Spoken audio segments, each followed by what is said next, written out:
মানে শ্রীমঙ্গল আমরা ঘুরে এসেছি, ঠিক আছে। তো এখন আমরা ঢাকা মুখ করবো ইনশাল্লাহ। তো এখানে এসেছি সালাম দাদু। কি দাদু, কি হয়েছে? তুমি এভাবে কেন ঘাবড়ে গেছো দাদু? আমরা এখানে এসেছি তো তোমার একটা কনসার্ট ছিল বড় ধরনের, সেখানে আমাকে ইনভাইট করে তুমি নিয়ে আসছো। তোমাকে অসংখ্য ধন্যবাদ দাদু, যে আসলে তুমি আমাকে ইনভাইট করেছো এই কনসার্টে। আর আসলে এখানে এসে আসলে দেখলাম আসলে তুমি মানুষটাও যথেষ্ট খুবই ভালো মনের।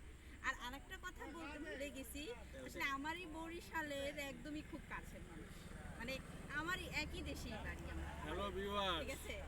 এতক্ষণ এই সুজনা নায়িকার কাছ থেকে বেমালা কথা শুনছেন মোর প্রশংসা। মুই কিন্তু আসলে ঠাওর করতে পারতাছি না এ কি মোর প্রশংসা করলো না মোরে গ্যাস মারলো কোনটা, এটা আপনারা কমেন্টে জানাইয়েন। কারণ বিষয় হয়েছে তোমারে মুই খুঁজতে খুঁজতে হরণ নিয়ে গেছি, কারণ তুমি এই টিলায় উঠছো এত সুন্দর চা বাগান দেখার জন্য। আমি তো আর এক টিলায় গিয়ে খুঁজতে আছি। ও মাই গড, তুমি আমাকে খুঁজতে গিয়ে মানে একটু হাঁপিয়ে গেছো বোধহয় না? অনেক হাঁপায় গেছি, ওই যেটা সেট করে উঠছিল যেমন নাতুক কাকু একটু জানি আসুক কাকু গেল গিয়া। আচ্ছা আচ্ছা আচ্ছা, না না দাদু, তুমি একদম যেমন বলে সিলেটের চা পাতা একদম খাঁটি।